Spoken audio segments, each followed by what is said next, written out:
Worry is one of your biggest enemies. We're going to go to battle on today's podcast. I've spent the last 20 years studying, teaching, and coaching people to find their greatness and take their lives to the next level.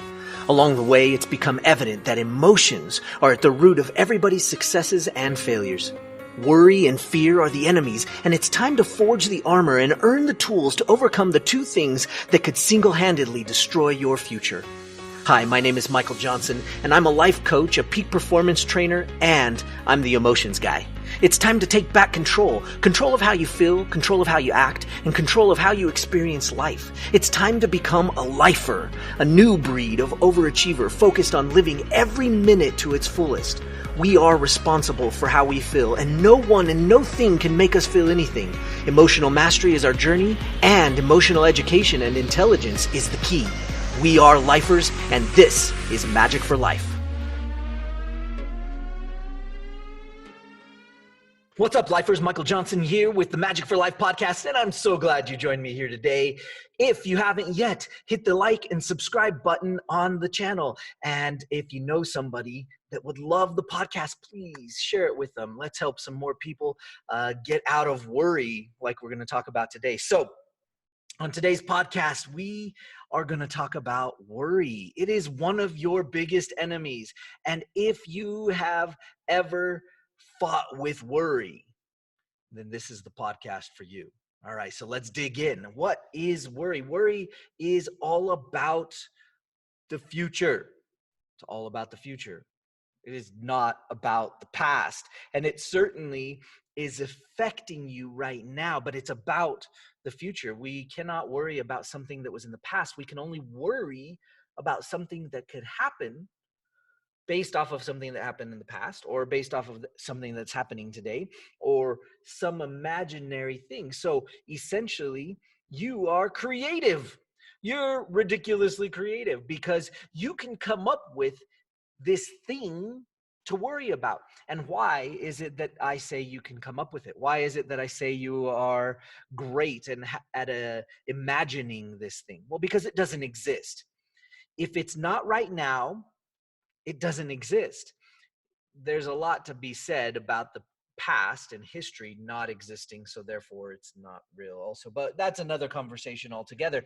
When we talk about worry and the future, none of it exists. It's not there. It hasn't happened.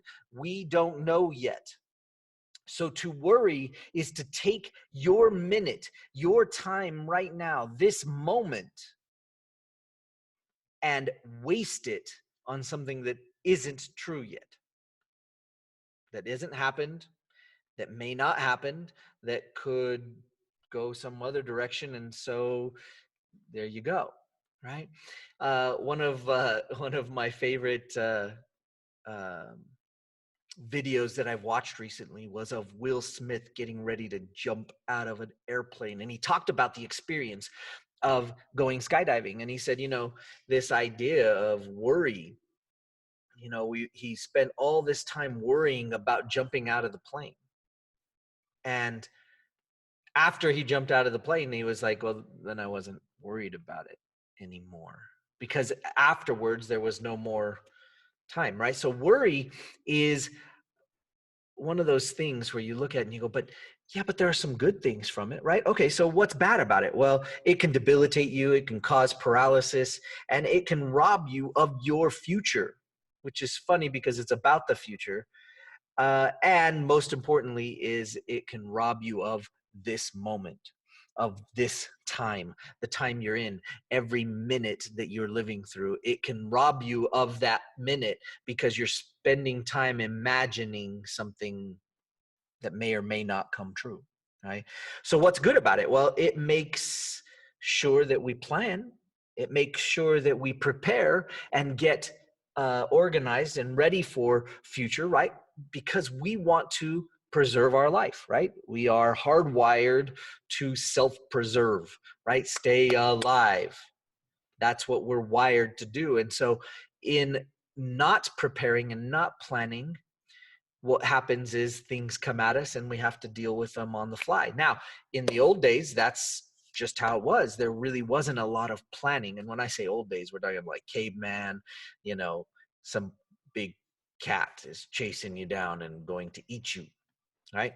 So then they started planning for that, and they built walls, and then they planned for the weather, and then they planned for other bad guys wanting to take their stuff. And little by little, as they planned, they could ease their worry. And so there's an element of worry that is good, and you have to understand that there are times and places for it, but not necessarily in the worry stage. In fact, you can replace worry with planning an organization, not because you're worried, but because you're planning, because you are being prepared. And so you can call it something different. And worry has this, it has this feeling to it. You know what I'm talking about. You have felt worried before. But again, worry is about the future. It's about something that is not real yet. Okay. And I say yet because you can make it happen. In fact, the thing that you're worrying about, the very thing you're worried about, you can actually put all your focus there and end up right at it. And so by putting your focus on that thing, remember, we believe that what you focus on, you get. So if you're putting your focus so hard on that thing you're worried about happening, oftentimes it happens. And then you go, see, I knew I should be worried about it. And so it's validating. And so it's this perpetuating loop. And yet, if you would have focused on something else and been prepared, now you prepare for a lot of different things, right? You prepare for the best, and you make a plan for the worst, just in case that happens. We'll be prepared for it, right? And most Fortune 500 businesses have done that. They plan for the best. They go, this is what we want to happen. And if these things happen along the way, here's what our procedure is going to be. So we don't have to worry about it. We can just execute.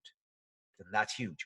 So let's do something about it. What can we do about this right now? Well, this is easy. Since you have a good enough imagination to prepare for something that hasn't existed yet, and that is what caused you worry, then we might as well use that to our advantage, right? We can actually use our imagination to prepare for something that will keep us from worrying. Now, this is a little deep, right? Okay, so think of something from your past. And so let's go back, use your imagination. Think of something from your past that you were worrying about before it happened, right? So we're going, okay, here's this thing in the past I definitely worried about. And let's think to that time while you were worrying. You got it? If you don't, pause and think of it. Okay. So you've got this thing you're going to do. Maybe you're getting up and giving a speech, a presentation. Maybe you were trying to do some big proposal. Maybe you were trying to close a deal and you were worried about it, and you worried and you worried and you worried and you worried and you got up to that stage. Can you remember all of that feeling? Didn't feel good, I'm assuming. Now, when you hit that moment and you did that thing, after that moment, at what point? Was it immediately after? Was it an hour after? Was it a day after? There was a point where you were no longer worried and you looked back and you went, oh, okay, yeah, I guess I didn't have to worry. But your brain said, yeah, but if you didn't worry, you wouldn't have planned, you wouldn't have prepared, you wouldn't have done all those things that you needed to get ready to do that. So there was a piece of you that said, I need that. I have to worry. Because see, that worry made me plan, it made me get prepared. But you don't have to worry in order to plan and prepare. You can just make planning and preparing part of a normal automated routine, right? And maybe sometime we'll get the ultimate designer and automator, Catherine Jones. We'll see if we can get her on the podcast. That'd be great because she is amazing at this, right? And so we can look at this moment and we can say in the timeline, what did we know at this moment? We stopped feeling worry and we started looking back and going, okay, that wasn't so bad, right? So if we can imagine ourselves right here instead of here, then we can actually look back at hindsight and use hindsight as our key to shutting down worry. That would be great, wouldn't it? So now imagine something. I want you to think of something that you're worried about right now. Are you worried about your finances? Are you worried about your next presentation? Are you worried about passing school? Are you worried about your next performance? What is it? What's the thing ahead of you that you're looking at and you're going, oh, it really worries me? Okay, now right now, and I always ask you to close your eyes if you can. If you're driving, don't do it. If you're running, watch out for trees, right? Like don't do this when it's not safe. But close your eyes because it gets rid of one sensory perception and allows it to go into the mind. So close your eyes and think about that thing that you're worried about. Now understand and acknowledge the fact that your worry is part of what allows you to plan and prepare. So we don't want to get rid of that. Right? But what is that thing you're worried about? Now, that thing that you're worried about, think about that and say to yourself, okay, what will I look like? What will I feel like? What will I sound like just past the worry? And I'm talking like an hour, maybe it's 2 hours past that. At what point, right after it's finished, can you look back at yourself? Okay, now put yourself there. Put yourself an hour past looking back at the thing you were worried about. What would you be saying to yourself? Imagine it right now. What would you see? What would you look like an hour after that thing that you're worried about? Feel it. What would you feel like an hour after that moment that you hit that worry? Imagine that right now. Take yourself to that place where you're going, yeah, what would that feel like? Okay. And now in hindsight, since you're up here an hour past that thing you were worried about and you're looking back, now look back to this moment, way back here where you started to worry and you worried and you worried and you worried all the way up to that. Now in hindsight, what would you tell yourself? What would you say? Was it worth it or could you have just planned?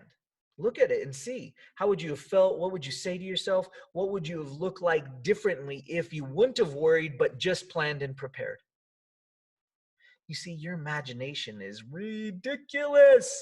Use your imagination because your mind doesn't know the difference between imagination and reality most of the time. Okay, all of the time. Use your imagination. Use your heart and your soul. Use this amazing body that you have and put together the ability to live in the moment. This is huge. I hope this helps. Please, if you know somebody this can help, share it with them today. I'd love for them to be able to get this message. For goodness sakes, it's free. Give them the YouTube link. Send them or share with them the podcast on iTunes, Spotify, Stitcher, Google. For goodness sakes, share it with somebody that needs to hear this today. Do this. You can do it anytime you start to feel yourself worry. Put yourself ahead. Ask yourself how you'd feel right there. Feel that way. Look at the moment, look behind it and say, what could I have done instead? It's simple. It's an easy process. It's something you can do right now. Do it right now. There's no need for you to suffer. There's no need for you to be in that pain of worrying. But do plan and do prepare. And hey, let's set up some automations for that. Let's set up some habits for that planning and preparation so that we don't get into worry. And hey, look ahead past that moment of worry and ask yourself how you should fix it because you are amazing and you have some pretty cool superpowers. Anyway, we'll see you on the next podcast. Take care. Happiness is a choice. Sadness is a choice. All emotions are a choice. Sometimes doing our emotions doesn't seem like it's our choice, but it is. You have control. You are the captain of your ship, and you must learn how to be the best captain you can be. Let me show you how. Pick up your free copy of my new book, Every Minute, at everyminutebook.com.